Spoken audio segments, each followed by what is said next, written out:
Bueno, buenas tardes. Vamos a ir comenzando una nueva actividad de la Sociedad de Gastroenterología. Ya hay unos cuantos conectados y es un placer encontrarnos nuevamente.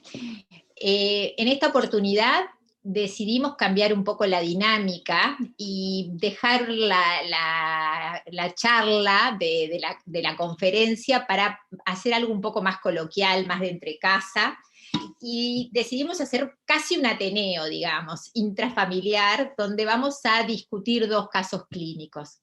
Como bien decía el banner que pusimos, vamos a explorar un poco el intestino delgado y qué mejor para eso que el panel que tenemos. Tenemos el placer de contar entre nosotros con el doctor Eduardo Mauriño, que viene desde Argentina. Vamos a tener la presencia del doctor Jorge Pérez Gato y el doctor Arnejo, que nos van a presentar historias que vamos a discutir.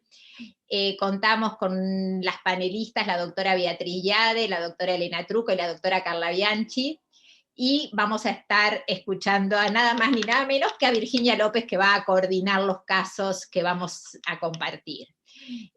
Agradecerles a todos la presencia hoy aquí, en estos webinars que sabemos que a veces pueden resultar un poco cansadores, porque tenemos varios a lo largo del mes, pero que creemos que esto de discutir casos clínicos va a ser enriquecedor para todos. Agradecerles nuevamente a todos, especialmente a ti, Eduardo, por tu presencia hoy aquí. Y bueno, los dejo con Virginia, que vamos a empezar con la actividad.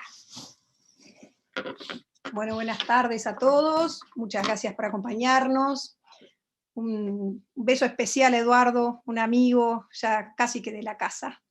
Y bueno, y por supuesto al resto de las panelistas, Beatriz, Elena, Carla, y a los dos valientes que se atreven a traer dos casos interesantes, que están vinculados, como decía Susana, al intestino delgado y que pueden tener algunas dificultades diagnósticas y terapéuticas que nos parecía interesante compartir.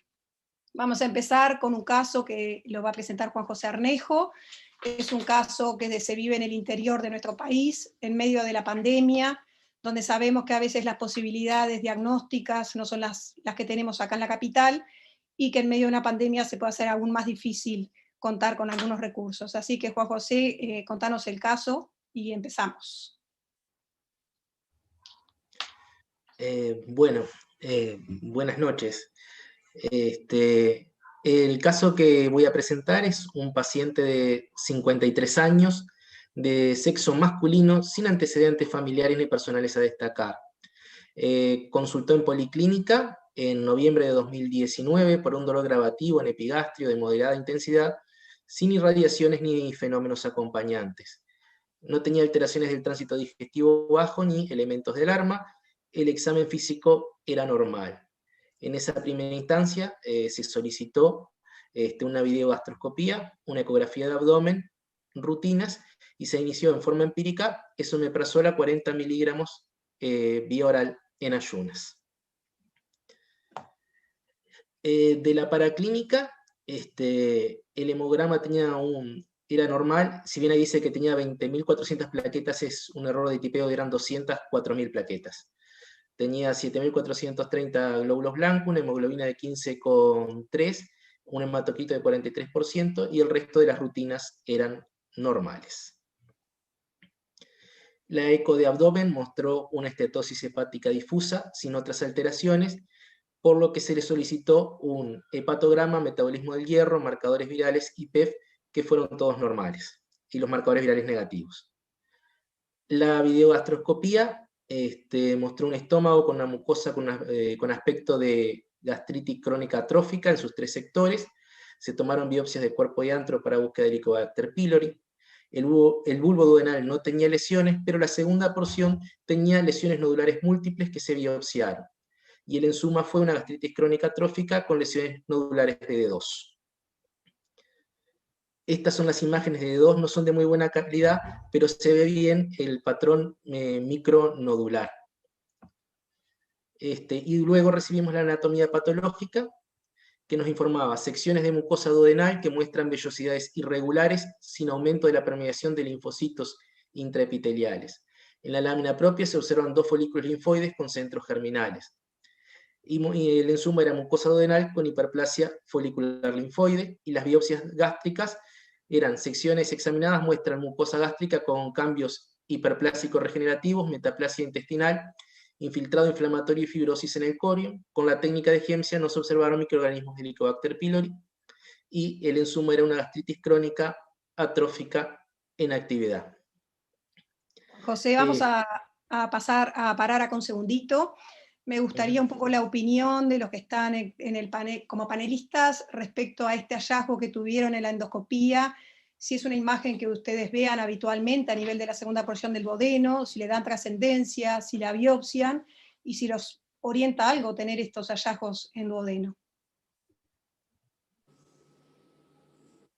Eduardo, que te veo que pusiste cara de situación. No, estaba pensando, digamos, obviamente se abre todo un panorama con la macroscopía, ¿no? Y eso, digamos, a uno lo hace pensar de que hay algo que obviamente, primero que no es normal, punto. Punto uno, digamos, hay obviamente una imagen nodulillar. No parece, digamos, esas imágenes de hiperplasia folicular, linfoides que uno ve en otros lugares. Puede ser también en la descripción de la anatomía patológica, no me queda muy claro porque habla de vellosidades irregulares, 2 folículos aislados. Es decir, uno pretendería, digamos, que la anatomía patológica nos dé algún aspecto más. Si uno tiene que pensar en imágenes nodulares así, bueno, puede presentar varias cosas. Una es el Helicobacter, que lo puede dar, parasitosis que la pueden dar, la enfermedad celíaca la puede dar, la bruneritis lo puede dar. Es decir, creo que hay un montón de diagnósticos posibles, diferenciales, siempre y cuando mirando solamente la anatomía y la visión macroscópica. Pero también hay que pensar que es un paciente de 53 años que debuta con esta imagen, y eso abre un panorama, a mi entender, algo diferente. También me molesta que no tenga ningún antecedente. Eso nos saca la capacidad para poder enlazar, digamos, elementos diagnósticos, ¿no? Es muy extraño que alguien a los 53 aparezca con esto y que no haya tenido nada en la vida, porque si empiezo a pensar que esto también puede tener déficit de inmunoglobulinas, etcétera, etcétera, bueno, tendría que tener algún antecedente. O el doctor no me la contó, o no se interrogó bien, o realmente no los tienen, con lo cual, digamos, nos hace un desafío, creo que todavía mayor, ¿no? Voy a quebrar una lanza por el doctor, porque el doctor interroga muy bien, así que fue alumno mío, interroga muy bien. Eduardo, esa imagen en general, cuando la ves, tampoco la ves en esa topografía, ¿no? Lo vemos más cuando hacemos las ileoscopías, esas hiperplasias, esas mucosas nodulares. No es habitual encontrarlo en la segunda porción del duodeno. Elena, vos que haces endoscopía, que tenés mucha experiencia también en esto. Mirá, antes de la endoscopía, como hay muchos, de los 30 y pico, supongo que hay muchos posgrados, creo que esta historia la hizo un gastroenterólogo. Un dolor gravativo en un hombre de 53 años, primero que lo vea el cardiólogo también, ¿no? Porque no tenía nada, solamente un dolor gravativo. O sea que una isquemia de cara inferior puede estar vinculado también a ese dolor gravativo. Después vimos que tenía hasta un factor de riesgo que era la esteatosis hepática. Segundo, tiene una gastritis crónica atrófica, no está informado el volumen corpuscular medio. Para saber si tiene alguna vinculación, podemos tener un déficit de vitamina A asociado porque es una atrofia gástrica, claro. Y tercero, B12, exacto, por eso importa el volumen corpuscular medio en el hemograma para sugerencia de si hay algún elemento más. Te digo como un fin docente. Y tercero, si hay limitación de recursos económicos, no me queda claro para qué se le pide un PEF a un hombre que seguramente sería gordito y que no había venido por ningún factor de riesgo. Eso en cuanto a la historia clínica. ¿Tá? Solamente con un objetivo docente. En cuanto a la endoscopía, se ven esas imágenes a veces, sobre todo asociadas a parasitosis. Que eso no es como la hiperplasia nodular ilial, que son nódulos folículos más grandes, pero se ven, sobre todo, yo las biopsio intentando buscar a veces una parasitosis. A veces incluso si no hay un ayuno muy prominente también se pueden ver como manifestación manifestación de presencia de linfático. Y en cuanto a la descripción de la anatomía patológica, no está muy buena. No me dice nada, dice vellosidades irregulares, no dice si son chatas, anchas, gordas, redondas, nada, irregulares. Eso es totalmente inespecífico. No me dice nada de las criptas. Yo creo que el doctor Arnejo, como está perfectamente hecha la historia, pero tenés que ir al patólogo y decirle, para enseñarle, mi informe, a mí me gustaría que usted me informara cómo es la vellosidad, cuántos linfocitos hay, puso que no había, perfecto, y cómo es la cripta. Porque así nosotros te sirve para orientar.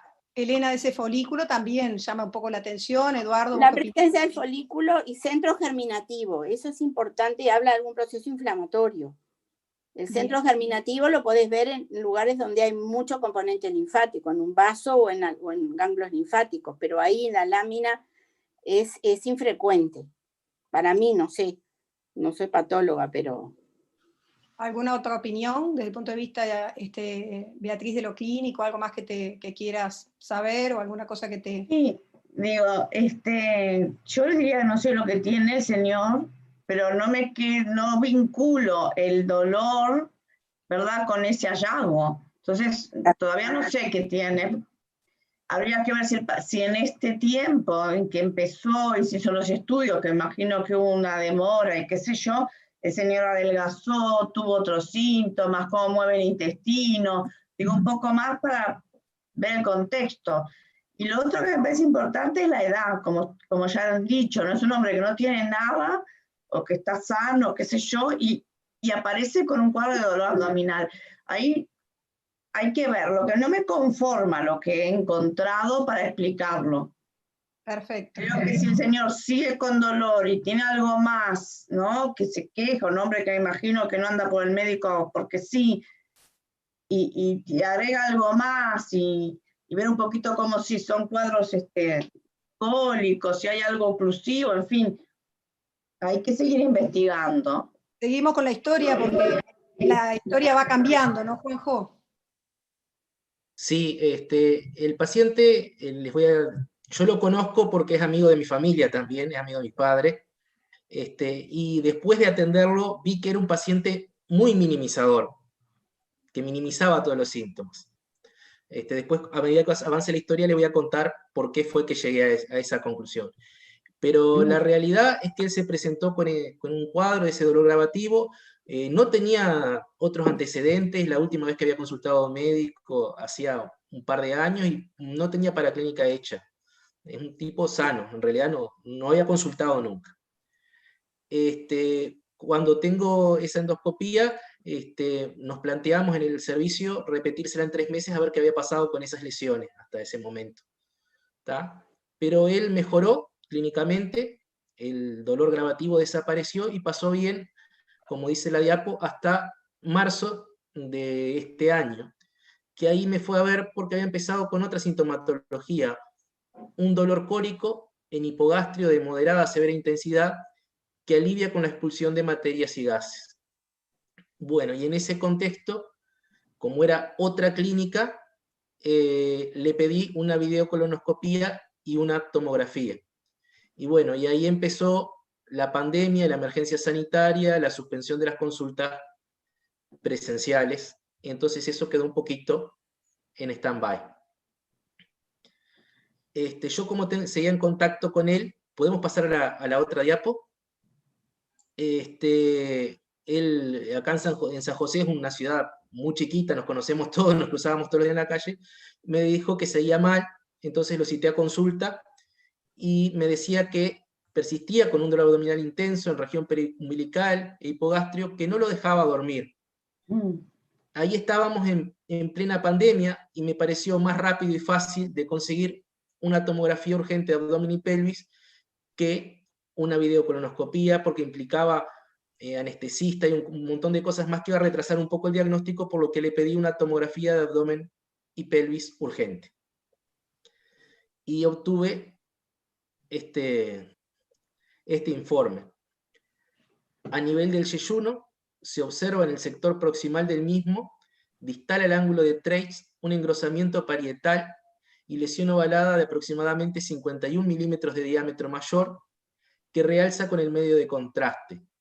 Se acompaña de anomegalias mesentéricas y alteración de la grasa mesentérica adyacente. Estas son las imágenes de la tomografía en las que se ve la imagen descrita. Ahora parece que la cosa cambió, ¿no? La clínica se vuelve bastante más característica, ¿no? De alguna lesión a nivel del intestino delgado, como un síndrome de Lucha, y aparece entonces en la tomografía una imagen que muestra un engrosamiento parietal.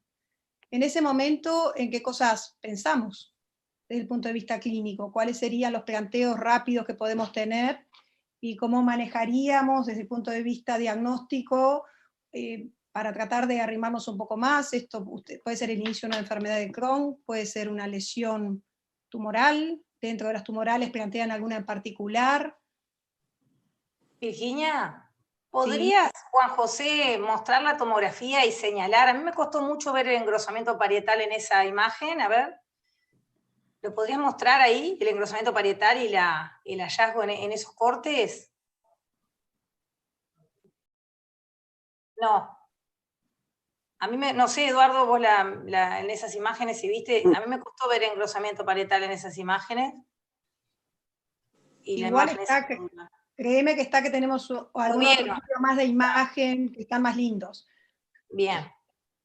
Digamos, hay que diferenciar en esto. Yo cuando lo leía, es difícil, y las imágenes no siempre ayudan cuando la tenés que transmitir, y esto no es un problema de Juan José, sino que ocurre, digamos, cuando uno no puede tenerla, digamos, en forma dinámica. Pero hay dos cosas. Una cosa es el engrosamiento, que uno podría hablar y pasarle la pelota a Beatriz y a Carla, y la otra es que habla de una imagen oval.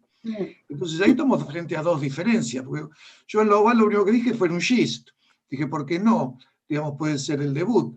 Pero bueno, está el engrosamiento y aparece la grasa y aparecen las xenopatías, que tampoco está especificado de qué características tienen, qué rango tienen, qué ubicación tienen, raíz de mesentérico, en el resto del abdomen.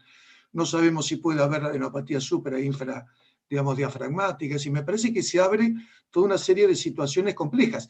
Y comparto, y aparte, digamos, inclusive creo que sin pandemia hubiese pedido yo la tomografía antes de la colonoscopía. Sí. Digamos, me parece, Juanjo, que está bien lo que hiciste, porque yo no me hubiese metido en el colon en este momento, ¿no? Me parece que daba para buscar una imagen, podías haber empezado por una ecografía, digamos, por ahí es más simple, y a lo mejor nos pudiera haber dado esto también, pero me parece que la tomografía nos abre esos panoramas. Si hablamos de engrosamiento, nos juntamos con Beatriz. Si hablamos de GIS, seguimos con Elena y con Carla. Ahí se abren 2 o 3 panoramas y empezamos a pensar, primero, qué es engrosamiento, que esto es una discusión que me parece también es interesante, ¿no? ¿Qué es hablar de engrosamiento? ¿Cuánto mide una pared del intestino delgado? ¿Cuánta la del colon? Y para saber dónde estamos. No tenía antecedentes, no tenía nada para pensar en hipoalbuminemia u otras lesiones, y esto parecería estar más concentrado, ¿no? Pero me parece que las imágenes se podría sacar más, o entrar en una enterotomografía o en enteroresonancia, ¿no? Obviamente. Sí, yo creo que hay que extender, que las posibilidades, como dice Eduardo, con estos hallazgos son múltiples, y uno tiene que ser un poco más específico en la búsqueda, o sea que estaría de acuerdo en tratar de hacer una enteroresonancia con resonancia de abdomen, o, bueno, una enterotomografía, ¿no? Pero me gustaría más una enteroresonancia con una resonancia de abdomen, ¿no?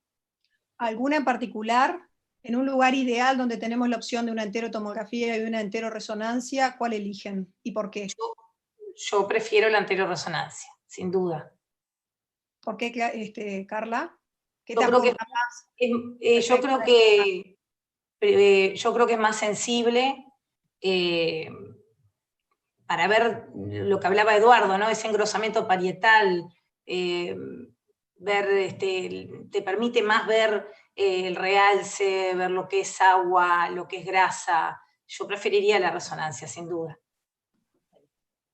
Sí, la realidad en eso, ya te dejo, Beatriz, perdón, pero la realidad yo comparto lo de Carla, pero si vos me preguntás que elijo donde esté más acostumbrado el hombre que le hace la imagen.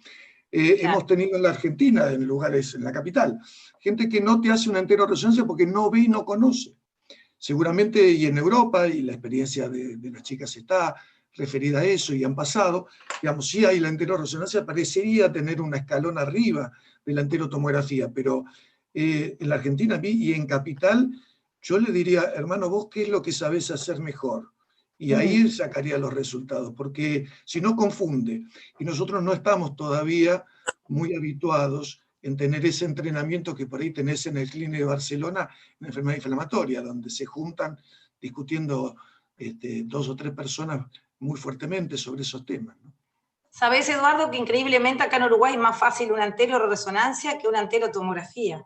Si bien es increíble, pero tenemos gente muy formada en enteroresonancia, tenemos posibilidades de hacer enteroresonancia en muchos lugares, y en muchos lugares que tienen tomógrafo no te hacen una enterotomografía. Sin duda comparto que lo principal es lo que hay y lo que uno sabe hacer mejor, ¿no? Pero en Uruguay estamos en esa, yo creo que... ¿Ve alguna apreciación? Sí, del punto de vista clínico y del punto de vista de la historia y del punto de vista de las imágenes, porque es bastante habitual, ¿verdad?, que cuando aparecen imágenes así de delgado siempre figura el Crohn en medio de los diagnósticos, pero ahí siempre, a mí no me gusta, ¿verdad?, que le pongan Crohn a la primera cuestión que vean. Primero, es una historia corta. Es una historia de mucho dolor, uno tendría que pensar que hay una enfermedad de Crohn con una complicación, porque si no, no tiene por qué tener esta historia de dolor. Tiene una complicación, pero no me hablan en la imagen de que tenga estenosis y dilataciones, que es lo que uno esperaría encontrar en una enfermedad de Crohn complicada, o que tuviera fístulas interasas, o sea, una enfermedad o penetrante o estenosante con dilataciones. No es eso lo que describe del punto de vista de las lesiones. No es la topografía más habitual, porque todos sabemos que el Crohn es más frecuentemente iliocolónico, y en la tomografía no me hable de nada más que de una cuestión sectorial ahí. Está bien, no fue dirigido, pero no me habla de que tenga en otros lugares, como para pensar una enfermedad de Crohn, ¿no?, extensa, con lesiones múltiples. Entonces, no he tenido febrículas, no he tenido algo que me hable de procesos inflamatorios que llevaron a un proceso tal que terminó en una complicación. Si bien los minimizadores existen y pueden debutar con esto y qué sé yo, pero no hay, ¿no? No espero que el hemograma me muestre nada, ni la PCR nada, porque todos sabemos que los procesos inflamatorios pueden ser subclínicos y no dar. Pero no es el ambiente como para plantear de primera es un Crohn. Pensaría en otras cuestiones antes, y por la edad siempre lo tumoral me parece que hay que tenerlo en la cabeza, ¿no? Perfecto. O sea que venimos como que, sigo entonces trabajando con Mauriño y con Elena. ¿Ustedes la saco? No, te dejo. Pero, yo creo que es súper importante lo que dice Beatriz. Fíjate, en la clínica a veces no tenés la tomografía y tiene un dolor que va del epigastrio al hipogastrio. O sea que a veces intestino delgado es muy difícil el diagnóstico de la patología del intestino delgado, porque se mueve, porque es amplio, porque tiene muchos pliegues. Entonces, la diferencia del dolor de localización, eso también es un factor que debe orientar, o debe por lo menos sospechar, y por eso la tomografía, como comparto que debe haber sido el estudio inicial. La ecografía está ahí casi que en el consultorio. Y después, en cuanto al engrosamiento, este engrosamiento por suerte vino acompañado de una lesión, pero cuando tenemos solo el engrosamiento, nos confunde, porque nosotros no podemos ir a biopsiar porque sabemos que la biopsia no nos da nada en general. Y el engrosamiento puede estar vinculado al edema de la pared, o sea que es un tema que muchas veces, sobre todo ahora tenemos más recursos, pero cuando no teníamos más recursos que la enteroclisis o la tomografía computada, es una limitante. Ahora, Elena, sí, en ese caso, ¿no tendrías que tener, cuando es tan limitado, tan sectorial, que vos recién hablabas del edema? Bueno, acá tenés edema, ¿no? pero lo que tenés es edema con compromiso de la grasa. O sea, que eso ya va más allá de la hipoalbuminemia. Porque vos decís, a veces tenés edema con ganglios linfáticos. Eso lo podés ver en cualquier cuadro malabsortivo. Pero cuando hay un compromiso de la grasa, ya estás hablando de que hay un proceso infiltrante, como una lesión con otras características. Y yo estoy de acuerdo que puede ser un carcinoide o puede ser un adenocarcinoma. Perfecto. Porque tiene una masa redondeada ahí, pensando en la patología maligna del intestino delgado, fuera del inflamatorio. Si bien están de panelistas ustedes, la idea es que también todo el equipo de gastroenterólogos que están viviéndolo por YouTube tienen algunos comentarios. Hay un aporte de Carolina Olano que me parece que es muy interesante, y es que muchas veces los anatomopatólogos confunden los linfomas foliculares con la hiperplasia linfoide respecto a lo que veníamos hablando de los hallazgos de la biopsia anterior, y es un tema no menor, ¿no? Que puede llevar a esa dificultad, sobre todo cuando no hay mucho entrenamiento en intestino delgado. La verdad es que muchas veces se requiere patólogos expertos en la visualización y en el análisis de los hallazgos, y el aporte de Carolina me parece que también es muy rico. Seguimos, Juanjo. Bueno, el imagenólogo planteó un GIST en el ensuma. Y derivó al paciente directamente a emergencia para consulta con cirujano, ese mismo día que hizo la tomografía. Yo fui a la emergencia, hablamos con el cirujano y decidimos pedirle una enteroresonancia, que es la que tenemos el informe acá. Y dice, engrosamiento de las paredes del yeyuno proximal en forma discontinua, que en partes adquiere forma localizada, nodular. En el sector más distal, en el estrecho superior de la pelvis, por delante de la bifurcación aórtica, se ve un sector corto del yeyuno de pared engrosada, con borramiento de las válvulas y ensanchamiento de la luz, adoptando forma pseudoaneurismática.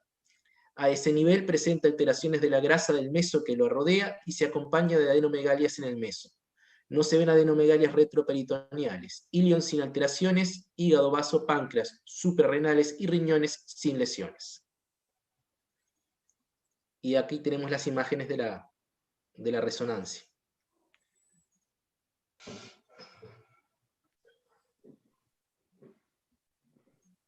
La siguiente. La siguiente. La siguiente.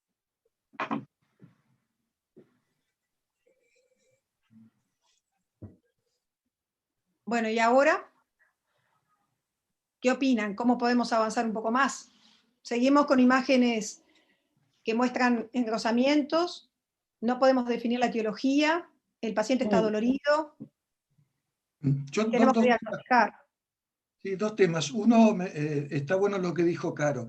Creo que hace muy poco Quigley, que es amigo de Caro, habló sobre cómo se imita, las hiperplasias nodulares, se pueden imitar determinadas patologías, porque la realidad es que se presentan como varias patologías. Decía algo Elena con las giardiasis y las parasitosis, hablamos de la enfermedad celíaca. Y hablando de la enfermedad celíaca, tema que algo me gusta, me hablaba de vellosidades irregulares. Tiene 50 años y tiene una imagen en yeyuno. Este paciente, lo primero que yo haría, más allá de avanzar, que puedo jugar con muchas cosas, pero me gustaría tener una inmunistoquímica de la biopsia que le hicieron. Porque la realidad es que este es un paciente que creo que lo dijo también Beatriz y Carla, la anatomía patológica nos cortó mucho, nos tendría que haber aportado mucho más. Entonces ahí tenemos varios aspectos a los cuales poder trabajar, que seguramente a lo mejor no termina siendo el diagnóstico del paciente.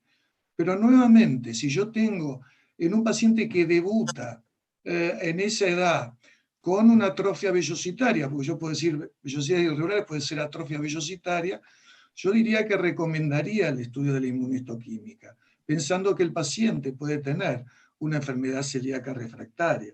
Y en ese instante también pediría algunos estudios, obviamente, de anticuerpos, como para allá donde estamos, sabiendo que también pueden ser negativos. Digo esto siguiendo un poco a Elena, por ahí que nos está escuchando gente que por ahí está en etapa formativa. Por lo tanto, la biopsia hay que sacarle más, como bien dijo Elena. Yo le agregaría a la morfología la inmunistoquímica, y hoy estoy, nuevamente, Juanjo lo refirió recién, ellos hablan de lesión oval, por lo tanto, eso es un GIS en principio. Ahora, si lo hicieron bien o mal es otra historia.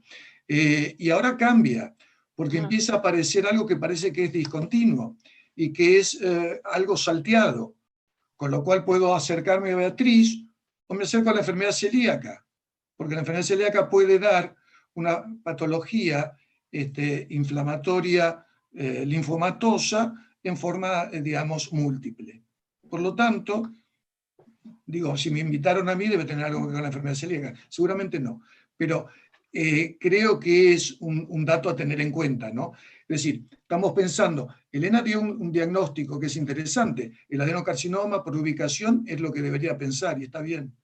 Pero si yo tengo múltiples, el adenocarcinoma se me va, me aparece el linfoma.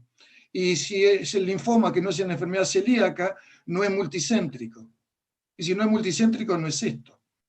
Entonces yo tendría que ser un linfoma que no es una enfermedad celíaca, que sea solo la única aparición en este paciente, diría, puede serlo, pero no tiene todo lo que tiene este paciente.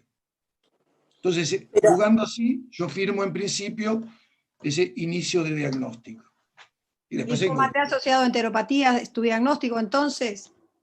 Yo con todo lo que tengo todo el derecho a pensarlo, pero obviamente las imágenes y el resto nos tienen que decir hacia dónde vamos. Yo estaría, digamos, utilizando lo que ya vimos de mejor manera. Miraría mejor la biopsia, le haría la inmunistoquímica, y de esa manera podría tener el diagnóstico presuntivo, uno de los que está. Porque si le paso a la enfermera inflamatoria a Beatriz, ya dijo todas las cosas que no tenía. Y esa hiperplasia linfoide te orienta, o la podrías enganchar de repente un poco con el comentario de Carolina acá. Claro, claro. Por eso te decía, esa hiperplasia folicular se confunde con el linfoma folicular. Y hay algunos artículos que hablan sobre la calidad de los folículos, la densidad y las características, que podrían hacer presumir que va para un lado o para el otro. Ya es entrar en juegos un poco más finos, ¿no? Que no es tan frecuente que un patólogo lo haga, digo. Y desde el punto de vista de las endoscopías, acá plantean, por ejemplo, la posibilidad de una cápsula endoscópica, de una enteroscopía. ¿Les parecen que preferirían alguna en particular, la enteroscopía porque me permitiría la toma de biopsias, o las imágenes de la cápsula? Yo creo que si seguimos con la cápsula, seguimos con imágenes, y en algún momento acá lo que vamos a querer es biopsiar, o sea que yo creo que si con las imágenes que tenemos no llegamos, tenemos que hacer una enteroscopía para biopsiar. Estoy de acuerdo con Eduardo, que siempre que hay una hiperplasia folicular, siempre hay que hacer la inmunistoquímica. Estoy de acuerdo con Beatriz, que no tiene nada que ver la clínica con una enfermedad de Crohn. Y yo creo que sí, que este paciente hay que tratar de acceder a biopsiarlo. No plantearía la cápsula endoscópica, plantearía la enteroscopía.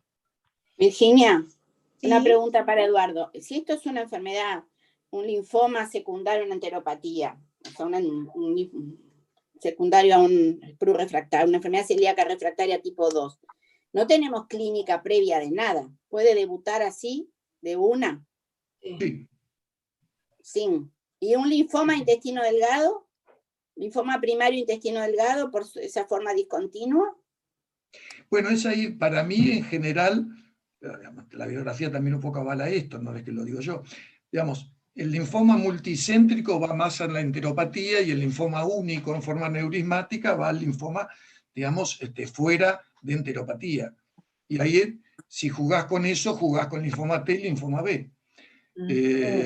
Pero me parece que ese es el dato final. La enteroresonancia me parece que nos acercó hacia eso, y comparto con Carla. La verdad, la videocápsula yo la puse acá jugando, digo, sí, puede estar, pero la verdad es que no me va a cambiar la historia. No. Entonces, Eduardo, Carolina lo que nos plantea es, que lo pone que el engrosamiento no ha provocado estenosis de la luz. La cápsula puede ayudar porque el linfoma folicular tiene un aspecto característico y diferente del linfoma T. Entonces, yo le preguntaría a Carolina si lo trae. Y si no lo tiene, vas a pasar igual a una enteroscopía, o sea que en realidad... ¿Pero qué Bueno, tratamiento? La posibilidad de una enteroscopía en San José sabes que no debe ser muy fácil, Bueno, en épocas de pandemia, y quizás la realización de una cápsula habría sido, ¿no? Mirando un Pero poco de para atrás, cualquier el modo, paciente. con la cápsula avanzás en imagen, pero ¿qué tratamiento le vas a ofrecer al paciente? Con lo agresivo que son los tratamientos, solo con la imagen. Tenés que avanzar un poco más y tenés que agarrar un pedazo de biopsia ahí.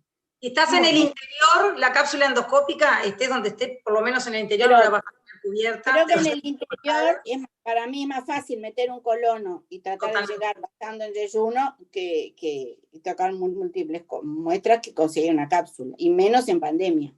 Sí. Muy bien. Juanjo, ¿qué hiciste? ¿Puedo decirte una cosa, Virginia? Un poco para jugar con Carolina. La primera es que con esa imagen, si se lo da a un hematólogo, lo trata. No creo. Entonces, digamos, ahí te obliga un paso. Y el otro paso, por ahí para lo que somos más viejos, digo, este paciente puede terminar la laparotomía, porque si yo estoy en San José o estoy acá a la vuelta, que en la Argentina está acá nomás, también no voy a tener la enteroscopía. A ver, en la Argentina enteroscopios hay 3 o 4 dando vuelta, y es muy difícil. Y por otra parte, uno tiene que pensar y que decirle a la gente que hace enteroscopía, ¿qué porcentaje de positividad tenés en los linfomas en los pacientes refractarios tipo 2? ¿Cuánto? 20%, 25%. Jugá con lo que quieras. No superás el 30%, por lo tanto también es relativo. Y cuando enjugás con eso, con un anatomopatólogo, te dice, ¿por qué no me traes un pedacito un poco más grande para que yo pueda analizarlo bien? Y la realidad es que, ¿cuándo no lo operaría? Y no lo operaría si estoy cerca de Beatriz o de Carla, porque si pienso que es una inflamatoria ahí me complico, pero si estoy sentado del otro lado y no tengo más chance, yo por ahí me tiro más a la pileta. Pero igual está bien lo de Caro, creo que si no hay estenosis, la videoendocápsula está, y el algoritmo para los que están graduándose es videoendocápsula y entero. Ahora, la inteligencia y el arte en la medicina hace saltar pasos, que para mí es lo más divertido. Depende de dónde estés. Pero ahí nos tiene que ayudar Juanjo, que dice, no, mira, acá no tengo nada. Ni la videoendocápsula, ahora me tiene que contestar Juanjo, ni la enteroscopía. Entonces, si no tiene nada, bueno. Pero como buen guerrero se pudo armar de alguna forma. Seguí, Juanjo. Bueno, la realidad que ahí empezamos a plantear dos posibilidades, que fue una enfermedad inflamatoria intestinal o un linfoma, porque lo sugerían los enzimas de las enteroresonancias. Entonces, con los cirujanos decidimos tratar de conseguir muestras biópsicas. Tratamos de conseguir una enteroscopía y fue imposible, porque estábamos en plena pandemia y no la podíamos conseguir, por lo que le hicimos una videogastroscopía con un colonoscopio. A su vez también, ante la posibilidad de una enfermedad inflamatoria intestinal, hicimos una colonoscopía con ilioscopía, y por la posibilidad de un linfoma, tomografía de cuello y tórax buscando ganglios y una beta-2 microglobulina. Las tomografías fueron normales, la videocolonoscopía no mostró lesión y la beta-2 fue normal. Pero con la videogastroscopía, con el colonoscopio, no tengo imágenes, pero llegamos a ver una lesión, porque lamentablemente ese día no pudimos tomar fotografías, y lo que vimos que fue el bulbo y duodenal, segunda y tercera porción estaban sin lesiones. La micronodularidad que habíamos descrito en la primer videogastro había desaparecido. La cuarta porción tenía las lesiones nodulares que habíamos descrito en el primer estudio, y a nivel del yeyuno proximal se observaba una lesión vegetante, infiltrante ulcerada, muy fiable, que ocupaba 3/4 partes de la circunferencia, pero que no estenosaba la luz, y fue la que biopsiamos. Y la anatomía patológica lo que nos informó fue una yeyunitis crónica en actividad, hallazgo a correlacionar con la historia clínica y paraclínica. Era un poco lo que venía diciendo Eduardo, ¿no? La negatividad de las biopsias. Le gustaría algo un poco más representativo, pero esta es la realidad del paciente que tenemos hasta ahora.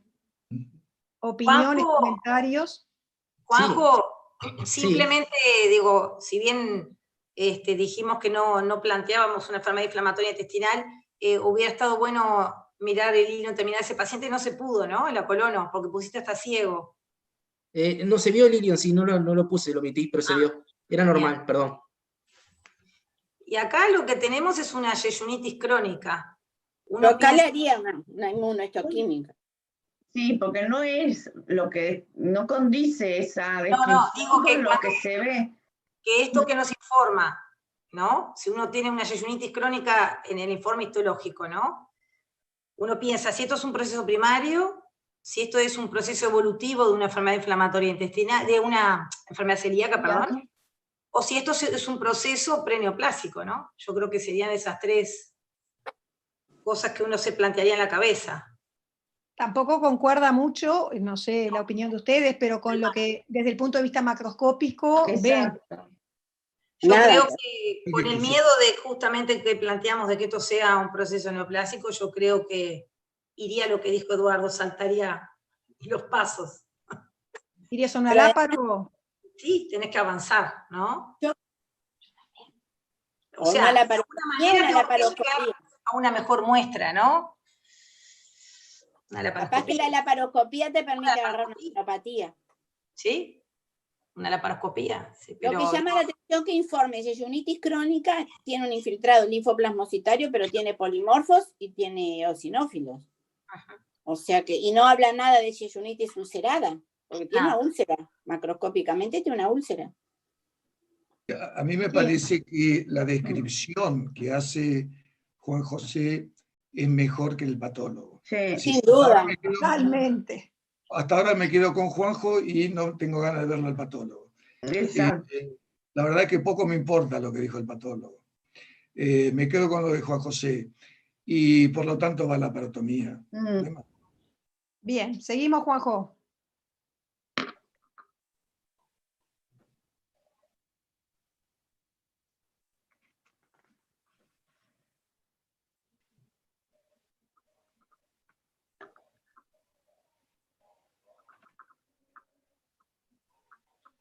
Acá simplemente, Juan José, lo que habíamos hablado, ¿no? Una de las... Perdón de que la- yo me perdí el audio, recién no escuché nada.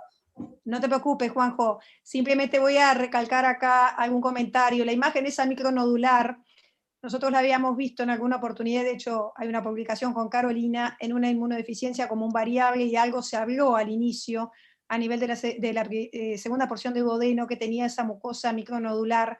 Y cuando Juan José me comentó este caso inicialmente, cuando frente al hallazgo ese en duodeno, una de las cosas que habíamos planteado era descartar justamente la inmunodeficiencia como un variable con las dosificaciones de inmunoglobulinas, que ahí las pusiste, Juanjo, seguramente con el afán de demostrar que más allá de que existen dos descensos de la IgA y de la IgM, no parecía esto estar en el contexto de una inmunodeficiencia como un variable, y también la serología negativa, que con la salvedad que dijo Eduardo de que podía ser negativa en el contexto de un linfoma T asociado a enteropatía, alejaba un poco, en principio sí, desconocíamos un poco la evolución. Esto, seguramente tuviste estos resultados un poco antes, no sé por qué quedó acá atrás, pero teníamos estos resultados antes, ¿no, Juan José? Sí. De las inmunoglobulinas. Está. Y ahí vamos a la laparotomía exploratoria. Igual no tenía clínica de déficit de inmunoglobulina. No, Por eso. No, definitivamente no, y es una de las cosas que recalcó Eduardo, pero simplemente también en algún momento se descartó porque el paciente, digo, no venía siendo tan sencillo y en un momento complejo se fue descartando. Ahora, Virginia, antes de entrar en la laparotomía, a ver, tiene déficit de IgA. Después podemos discutir cuánto, pero si vos estás poniendo que el valor es 70 y tenemos 37, hay un déficit. Uno dice que para hablar realmente de déficit tiene que tener menos de 7. Bueno, hay distintas discusiones, pero hay una disminución. La enfermedad celíaca tiene déficit de IgA en un porcentaje que va del 3 al 5%, así que es una posibilidad. La transglutaminasa debe haber sido IgA y el DGP tampoco dicen cuál es. Si los dos fueron A, tampoco me sirve porque tiene déficit de IgA. Por lo tanto, esos anticuerpos no tienen ningún valor. Más allá que si fuera refractario tampoco lo podrían tener. Se podría poner o no por ahí la búsqueda de un G o eventualmente de un EMA, tanto A como G, sobre todo G porque tiene déficit D.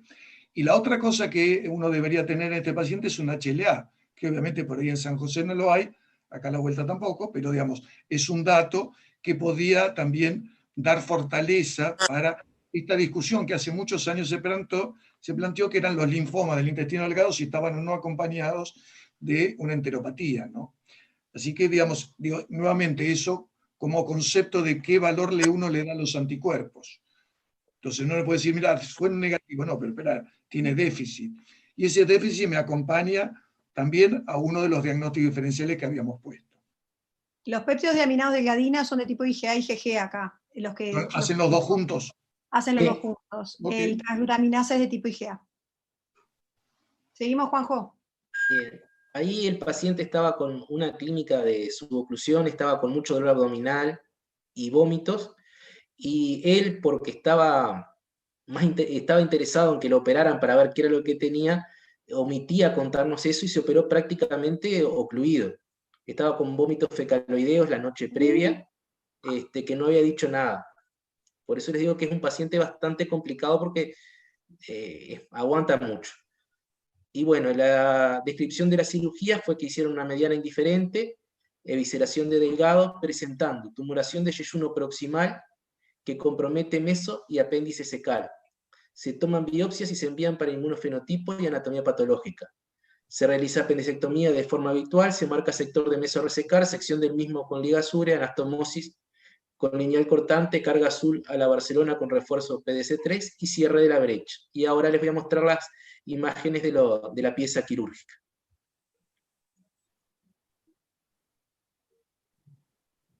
La otra.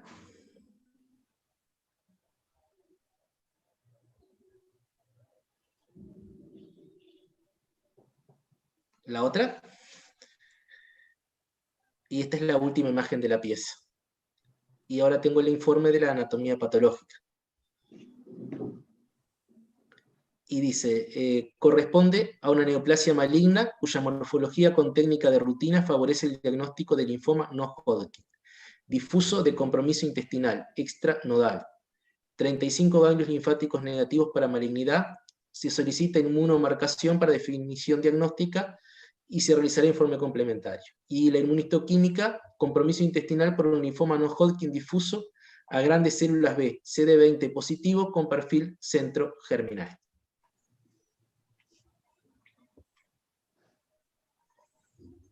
El resto del intestino era sano. Sí. Y todas aquellas imágenes que mostraba la enteroresonancia y la dilatación aneurismática, y eso no se vio. Que es la zona esa que resecaron. La dilatación sería de la estenosis. Pero decía afectación de más de un sector. En la enteroresonancia veía dos sectores como con engrosamiento, que después se ve que en la laparotomía exploratoria no se identifican. Uno queda tranquilo con eso. En principio lo exploramos, no fue laparoscópica, fue laparotomía, se pudo Tienen tocar que haber el explorado todo. Pero viste que igual, si le hubiesen sacado un ganglio no hubiese aportado nada. No. A mí hay dos cosas que me parecen interesantes. La primera es que, como bien están remarcando, digamos, hay, como ocurre muchas veces, una disociación entre las imágenes y las anatomías patológicas. Digamos, la macroscopía de la anatomía patológica, ¿no? Que eso también es una buena forma para discutir, que es que los que están formándose en programa vayan a las cirugías a ver lo que encuentra el cirujano. Es muy interesante verlo eso y llevando la imagen que uno tiene de las imágenes que tenía. De eso tiene mucho valor. Si yo miro eso, para seguir jugando con Carolina, digo, no pasa la cápsula por ahí, ¿no? Porque realmente era una zona casi estenosante proliferativa, ¿no? Y no aparece la imagen pseudoneurismática.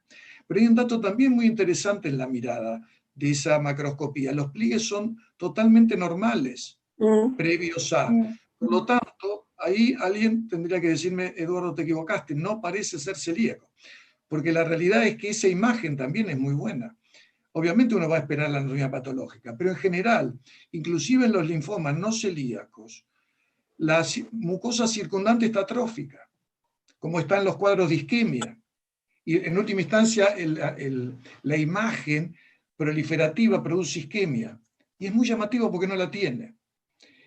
Y te digo más, si miro solo eso, me quedo y vuelvo a juntarme con Elena y digo, ¿no será un adenocarcinoma? Está bien, finalmente me dijiste que no, pero la verdad es que no parecía tener esas imágenes de linfoma que hay, obviamente, pero nuevamente en el juego uno puede ir nuevamente de un lado al otro, ¿no? Pero cada uno de los detalles me parece que son los que uno debería remarcar, ¿no? Bueno, muchas gracias. Hay algunas preguntas y comentarios en el chat. Por ejemplo, José Pedro nos preguntaba cuánto pasó entre el inicio de los síntomas y la cirugía. Fueron más o menos 4 o 5 meses, ¿no, Juan José? Esto empieza en marzo, un poco más intenso, y se opera en agosto. Julio-agosto fue la cirugía. Julio-agosto fue la cirugía y los síntomas empezaron, los oclusivos, en marzo. Perfecto. Bueno, la verdad es que traer este caso nos pareció que fue un desafío Virginia, interesante. ¿puedes decir algo más? Una cosita más, Virginia. Sí, claro. En general nosotros, los gastroenterólogos, vemos pocos linfomas. Los linfomas debutan en agudo, se perforan o se estenosan y terminan en un paciente en cirugía de entrada. O vemos un paciente celíaco que hace, ahí lo vemos nosotros, un sprue refractario secundario, tipo 2, pero digo, tiene una historia previa. Por eso es importante lo que resaltaba Beatriz, que no hay antecedentes de patologías previas, es como el rayo en el cielo abierto, así, pumba. Un hombre que estaba bastante bien y debutó con este cuadro agudo, entonces uno tiene que pensar ahí que puede ser un celíaco solapado, pero así de la nada, que le venga un Crohn de la nada, sin un antecedente, por más que asumiera que tenía diarrea y la tenía como normal, es raro, porque una enfermedad de Crohn que compromete el yeyuno, tiene que haberle por lo menos algún síntoma. Y una enfermedad celíaca que se vuelve refractaria, algún síntoma tiene que tener. O sea, el linfoma en general se perfora y nosotros lo vemos poco. Lo ve el cirujano y después el hematólogo. A mí me parece. No, quería comentarles que, claro, en las enfermedades inflamatorias puede haber o hay mayor incidencia de los linfomas, como en todos procesos inflamatorios crónicos. Por eso preguntaba si todo el resto estaba sano. O sea, esto no era una enfermedad inflamatoria con un linfoma, solo un linfoma, ¿no?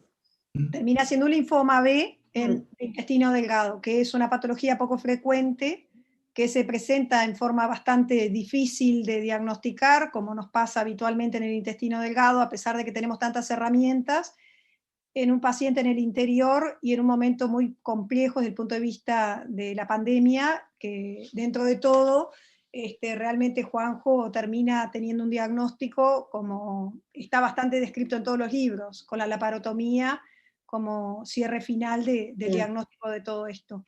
Así que te agradecemos mucho, Juan José, el caso es interesante, me parece que es importante todo este juego clínico que hacemos en el intestino delgado, sigue siendo todavía un órgano que es difícil de diagnosticar y que tenemos que cada vez pensarlo más, porque tenemos felizmente técnicas en nuestro país para poder llegar a diagnóstico, por más que a veces precisamos y morimos, por más que tenemos toda la tecnología en la vieja y querida cirugía.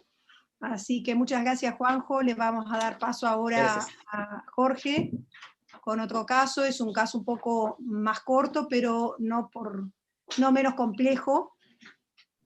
Hola, ¿cómo andan? Saludos para todos. ¿Me escuchan bien? Bien, perfecto. Bueno, agradezco a Virginia y a la organización permitirme presentar este caso. Pareciera ser el sueño del pibe, ¿no? Tener a los referentes locales y a Eduardo intentando ayudarme con esta paciente, la verdad que es el sueño del pibe, ¿no? Bueno, se trata pareciera ser un caso más sencillo, estoy seguro que no lo va a ser porque se va a poder discutir bastante, y creo que es un caso que a lo largo de nuestra carrera todos los gastroenterólogos lo hemos vivido y hemos tratado. Se trata de una chica de 15 años, sin antecedentes digestivos a destacar, toma AINES en forma esporádica, más que nada vinculado a su patología menstrual. Es enviada por médico a la Policlínica de Gastroenterología por dolor en fosa ilíaca de derecha de 10 días de evolución, con una temperatura axilar en los últimos días de 37,5. Efectivamente, la chica tenía un claro dolor a la palpación en fosa ilíaca derecha. Siguiente. 6,4. Bueno, la veo en policlínica, la derivo a puerta de emergencia, donde le hacen una ecografía abdominal que muestra un engrosamiento de las paredes del ciego, colon ascendente, que incluía válvula iliocecal e ilion terminal. de forma regular y concéntrica, de aspecto inflamatorio. Hay un leve aumento de la ecogenicidad de la grasa, con un apéndice normal, algunas adenomegalias mesentéricas y un escaso líquido en el Douglas. Siguiente, Virginia. Bueno, el laboratorio en ese momento mostraba que tenía una hemoglobina de 11,8, 9.100 glóbulos blancos y una proteína C reactiva de 30. En la evolución, cuando la chica es derivada nuevamente a nuestra consulta, persistía con dolor a la palpación de fosa ilíaca derecha, ya en ese momento no tenía fiebre, pero sí manifestaba un malestar general con una astenia que la chica generalmente no tenía. Jorge, ¿hacemos acá un parate? Bárbaro. Jorge, un comentario y una pregunta. Primero, Dime. el comentario es, tuviste bárbaro en haberle hecho la ecografía, esa chica en el interior hubiera terminado apendicectomizada en la guardia sin ecografía previa.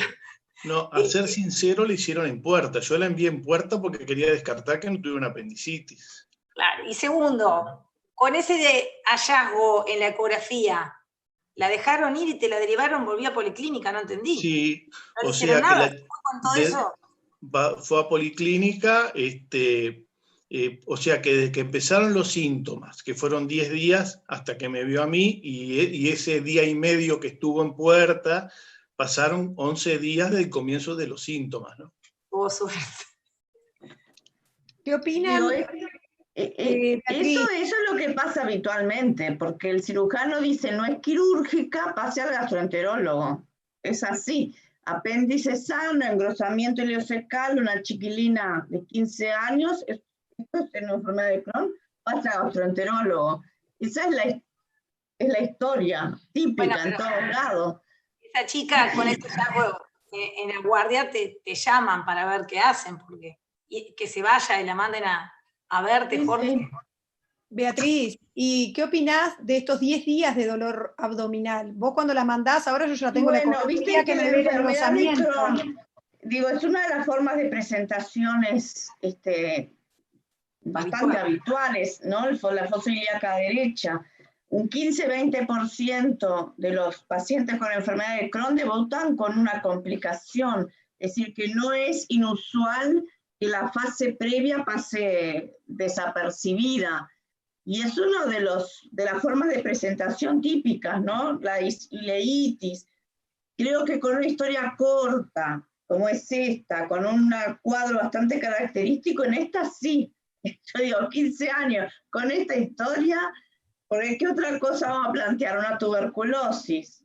Bueno, pero muchas más cosas no nos vamos a plantear. No es una diarrea, es una fosa ilíaca derecha. Entonces me parece que esta sí es más para una enfermedad de Crohn. Ahora, Beatriz, cuando uno plantea, ¿no?, que los deriva para descartar una apendicitis, 10 días de evolución, excepto que sea una retrocecal y que la tengas medio contenida allí, ¿es raro o no? Mirá, yo no sé si es raro, pero yo te digo una fosa ilíaca derecha en un chiquilín de 15 años, yo hago lo mismo, lo mando a que me descarten que es una apendicitis, no es después veo, no tiene un absceso, no tiene algo que haya que actuar de agudo, eso es lo que yo quiero saber. Después tengo tiempo para actuar, para hacer, para seguirla. Lo importante es que no haya una complicación que yo tenga que resolver en la urgencia. Eso es lo que tengo que hacer. Me parece perfecta la ecografía, porque me permite descartar la complicación, me permite saber si... Seguro que lo que hicieron está perfecto. Y tiene los elementos inflamatorios, la leucocitosis, la PCR alta. O sea que tiene todo el cuadro. ¿Cuál es la experiencia de ustedes respecto a la ecografía en esa primera etapa? Es muy útil. Es muy útil, es lo que hay que hacer. Te permite ver el apéndice, te permite ver si hay una complicación. Es la técnica de elección para el estudio de elección, la ecografía. Siempre decimos que también depende quién la hace, ¿no? Que a veces no son fáciles los diagnósticos. Sí, yo te diría que no es frecuente encontrar gente que esté entrenada, ¿no? Por lo menos en el interior no es así. Capaz que... Eso es como todo, viste, que depende de dónde estás, pero si tenés un técnico que hace ecografía, te aporta muchísimo. Lo más rápido, sí. lo más útil. Eduardo, Tú ibas a comentar algo y yo te corté, discúlpame. No, obviamente, digamos, el juego está, en la cancha estamos entre Beatriz y Carla, pero, a ver, 2 o 3 cosas. Primero, los AINES pueden provocar una respuesta inflamatoria intestinal, ¿no? Está bien que dice esporádico, y obviamente es difícil ponerle que son 10 días justo en la fosa ilíaca derecha y que tiene temperatura. Parece llevar, digamos, mucho hacia eso, pero nuevamente tenemos una función algo docente, digo, es un tema a considerar. Lo otro que la ecografía estoy totalmente de acuerdo. A mí lo que me molesta cuando me dice que están engrosadas. Entonces lo primero que le pregunto al residente, digo, ¿qué significa engrosada? ¿Cuánto es? ¿Saben cuánto mide el intestino? El 90% de los médicos dice que no. Entonces, cuando me dicen engrosada, digo, ¿de qué me hablas? Estás hablando de 1 milímetro, 2 milímetros, 6 milímetros, 9. Hay clasificaciones. Entonces el ecografista no puede alegremente decir engrosada. O engrosada quiere decir que tiene uno más de 1.5 y más de 2.5. Tendría que tener 3. Pero es leve, eso no me significa nada. Que es muy diferente que me tenga 9 milímetros o 12 milímetros. Entonces, nuevamente, ojo con estas cosas donde aparecen. Y también es llamativo porque estamos hablando de un compromiso, digamos, de un colon iliocecal, ¿no? Digamos, tanto el ilio con el colon derecho, la válvula, el ciego, ¿no? Es llamativo que aparezca solamente todo eso sin ningún otro compromiso, sin ninguna otra clínica que lo del dolor, ¿no? Digo, y tiene un compromiso, digamos, no solamente ileal, sino que también tiene todo un compromiso colónico. Y nunca tuvo diarrea, nunca tuvo nada. Y después, bueno, el laboratorio, sí, PCR habla de una respuesta inflamatoria. Pero me parece que hay que enfatizar en esos aspectos, ¿no? Que es cuando uno habla de engrosamiento, qué significa, y me diría que parecería ser un iliocecal, pero no parece ser estenosante, no parece ser penetrante porque no hay nada, y sin embargo, digamos, se presenta solo con temperatura. ¿Hay que pensarlo? Obviamente que sí. Sí. Perfecto, seguimos, Jorge. La siguiente, Carlos. A ver, Carlos, ahí está. Bueno, se le realiza una videocolonoscopía con ileoscopía en un colon bien preparado. El colon es normal. Lo que muestra el ilion es una mucosa congestiva micronodular con ulceraciones irregulares, adoptando el aspecto en empedrado. Adelante. Bueno, también tengo que pedir disculpas porque la foto, ustedes se dan cuenta que es una foto sacada de teléfono, que en ese momento teníamos problemas con la documentación. Y bueno, se ve a nivel central, ustedes ven ahí una ulceración, ven algunos exudados y con bastante eritema y algunas erosiones rodeando la ulceración. Se ve muy bien, Jorge. ¿Se ve bien? Sí. Perfecto. Adelante, no sé si leo la anatomía patológica o algún comentario de la endoscopía. Me gustaría un poco el comentario de los panelistas respecto al hallazgo. ¿Cuáles serían los planteos en principio? ¿Seguimos apoyando el diagnóstico de una enfermedad de Crohn o con estas características de estas úlceras que encuentra a nivel del ilion? Si plantean, por ejemplo, el diagnóstico diferencial con la tuberculosis, si bien algo ya hablamos de lo que era la parte clínica y que siempre es el diferencial, acá si lo alejamos totalmente. Y respecto a la toma de biopsias, si las mandamos a anatomía patológica sola, si las mandan en suero fisiológico a la lucha antituberculosa, si le piden algo en particular al patólogo. Bueno, la realidad es que la práctica habitual en un caso como este, no las mandamos a la lucha. En este caso, con esa clínica, con esos hallazgos endoscópicos, la realidad que de rutina, cuando encontramos esa ileitis, no la mandamos a la lucha.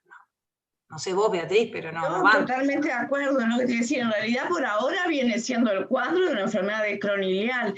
Para una tuberculosis, en realidad realidad, digo, tiene un poco la válvula más abierta, qué sé yo. Esto tiene una enfermedad ileal, porque viste que el resto del colon no tiene nada. Entonces me parece que por ahora no hay, digo, yo me sorprendería ver otra cosa. Por ahora viene todo como para una ileitis en un estadio inflamatorio, porque no ha tenido ni estenosis ni ha tenido abscesos, ¿no? Entonces, bueno, por ahora va cerrando. Sería 15 años, una ileitis con la clínica, con la forma de presentación de una fosiliaca derecha. Por ahora viene como muy coherente. Y con elementos en la histología, por lo que pude leer, que tiene elementos de cronicidad, que eso también ayuda al diagnóstico, ¿no? Y hay plasmocitos, qué sé yo, tiene todo como una velocidad de lo que uno espera que va a encontrar. No me acuerdo si decía distorsión arquitectural también, como decía, ¿no? No me acuerdo. A ver si podemos verla, adelante. Carlos.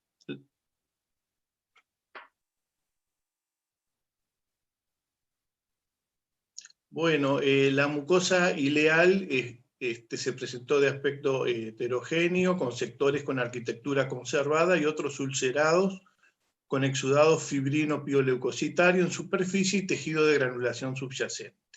Epitelio con cambio regenerativo y marcada permeación por polimorfonucleares, lámina propia con abundante infiltrado inflamatorio crónico con formación de acúmulos linfoides, no hay metaplasia pilórica, plasmocitosis ni fibrosis y no se observan granulomas. Hay algunos elementos de cronicidad, ¿no? Algunos. Varios. Digo, yo por ahora me llevo que su crono la empezaría a tratar. Sí. Le daría mucha más vuelta. Y no sé, se fue de la emergencia, te la mandaron sin ningún tratamiento, Jorge, ¿no? No, pero fue, justo decirlo, que fue, que la vi dentro de las 24 horas que la mandaron, ¿no? Yo traté de estar atento a la evolución de la paciente, entonces en ese sentido no pasó mucho tiempo, ¿no? ¿Los AINES exceden totalmente, me pregunta Susana, a este diagnóstico?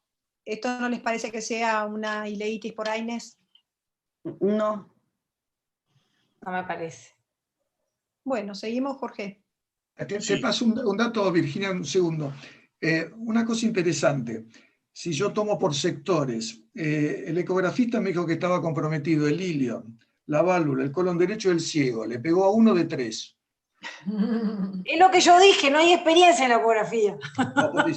Digo nuevamente, porque estábamos hablando donde eso nos estaba dando mucha fortaleza y le pegó a uno solo, y a un pedacito. Este es un tema. Y creo que vale la pena ponerlo, porque si no se entiende.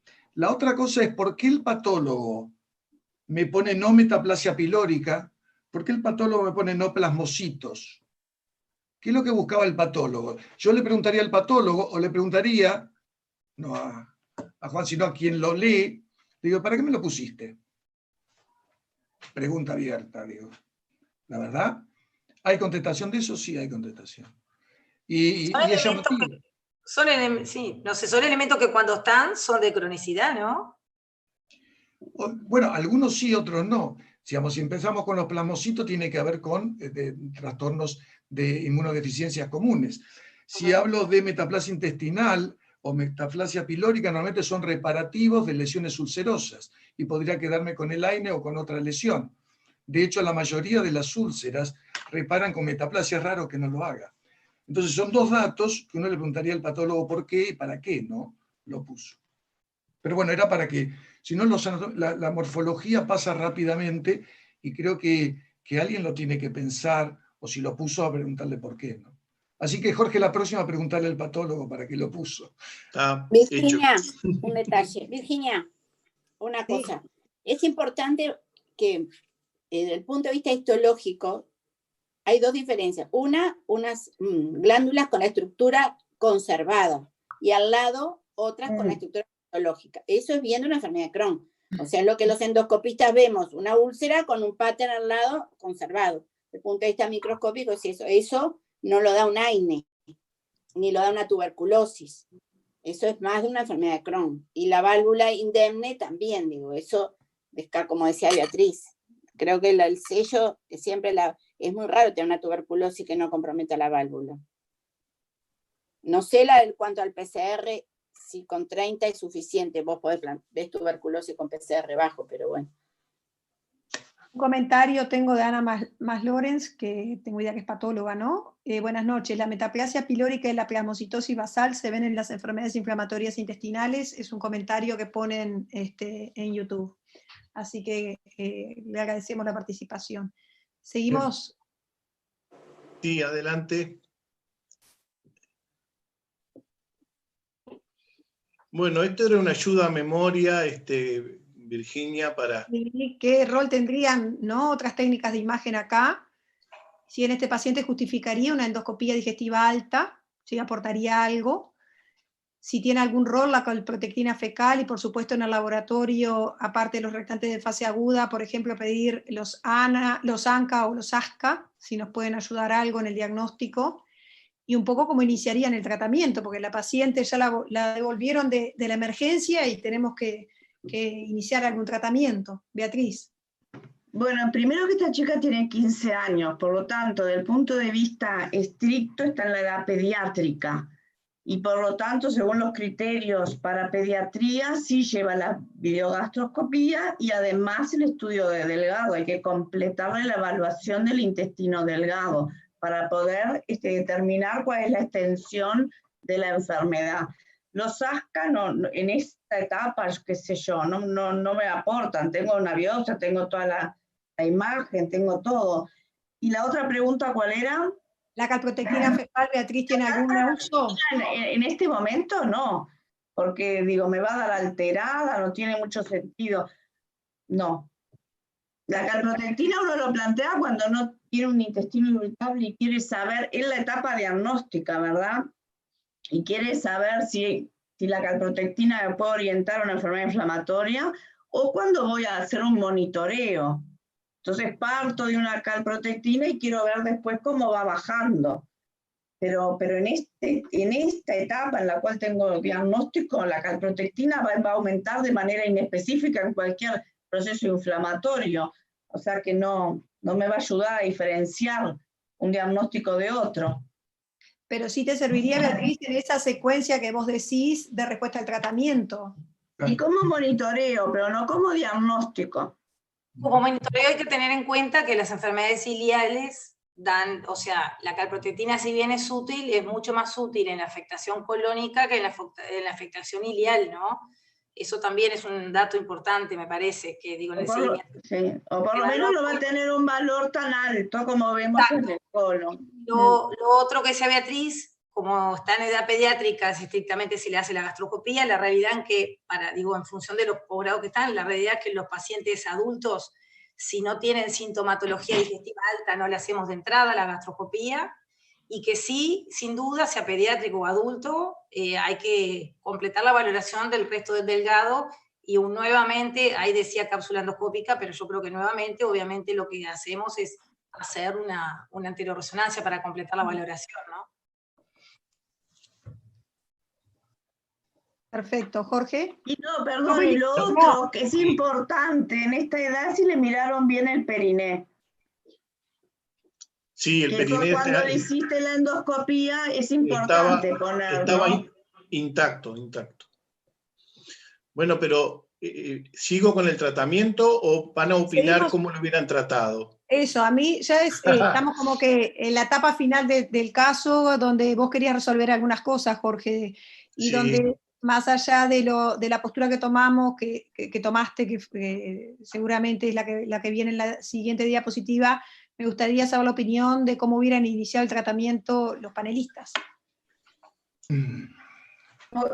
Acá depende un poco también de dónde estás y qué es lo que tenés, ¿verdad? Porque si bien de elección sería la budesonida, porque es una enfermedad ilial, descartando que no tiene nada más que el ilion, también depende de dónde estás, porque la budesonida no en todas las instituciones las tenés, no está dentro de las PIAs. Entonces en algunas te la dan y en otras no.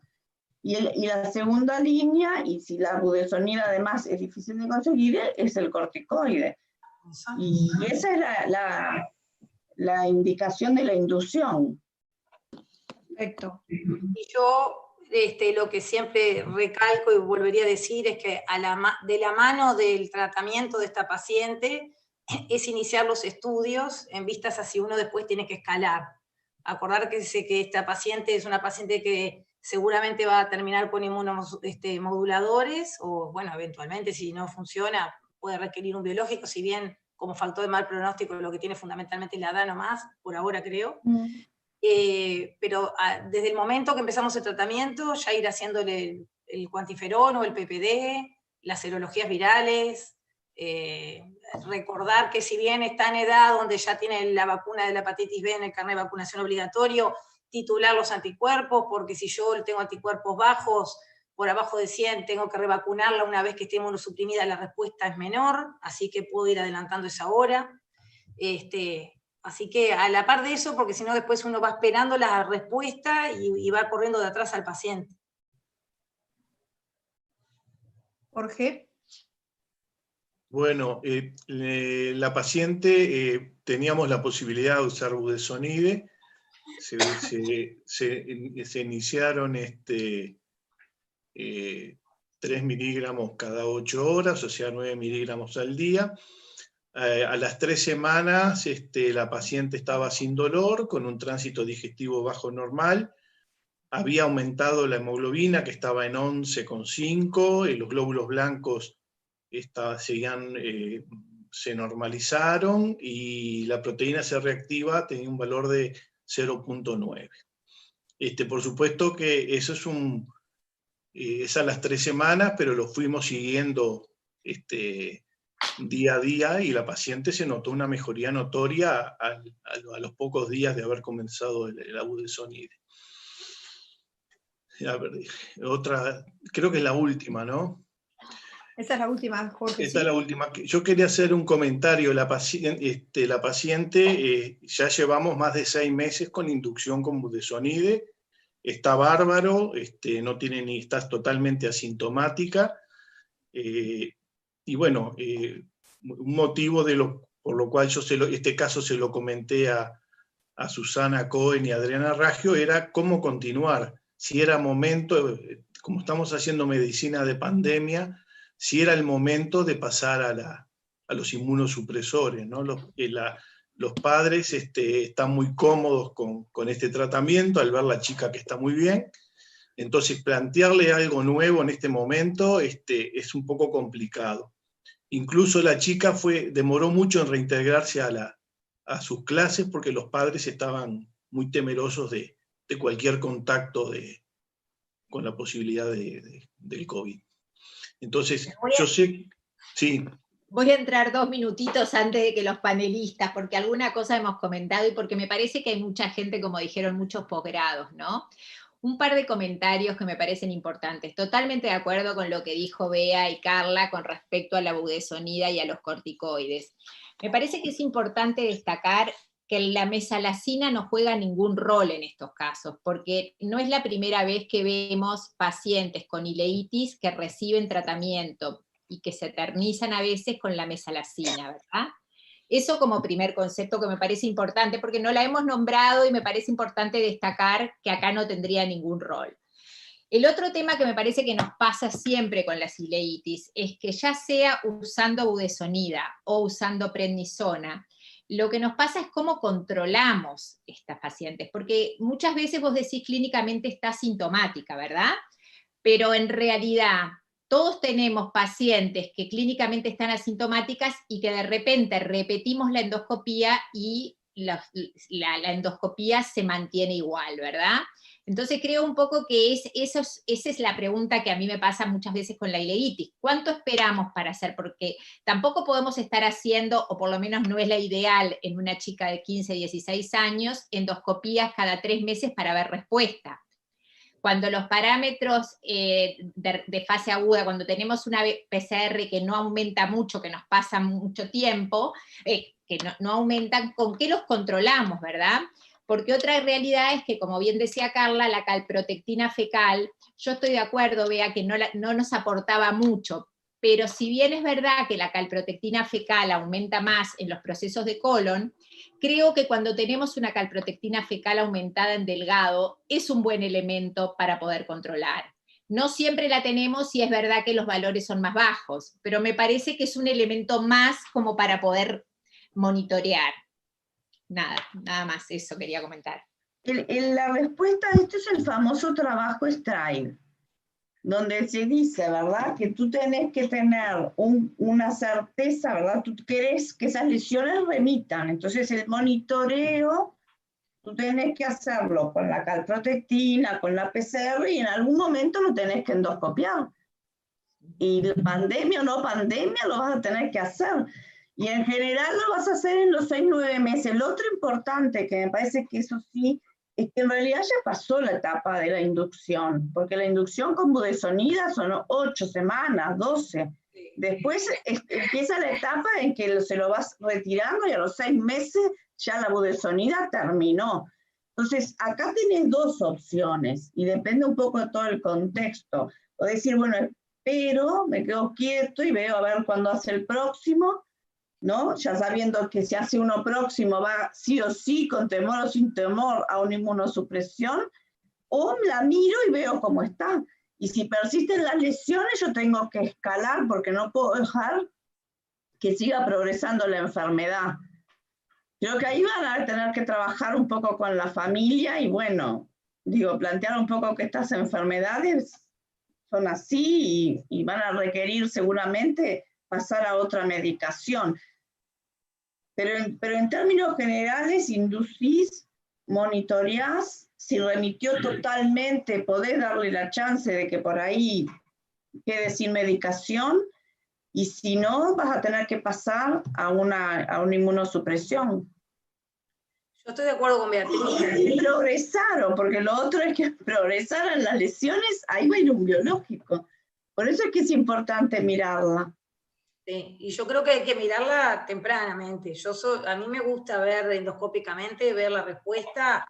Te diría, no mucho más allá de la inducción. Yo más de 6 meses no la dejo de mirar a esta chica. Porque si vos ves que más allá de que tengas una variación, porque vos podés tener una variación mínima o no tenerla de la calprotectina y de la PCR, pero vos querés mirar la lesión, porque muchas veces tenés esa disociación. A mí lo único que me va a hacer cambiar la conducta es mirar y ver, ¿no tiene más úlcera? Bueno, puedo mirarla, como dice Beatriz, y ver. ¿Persiste la úlcera? Voy a escalar.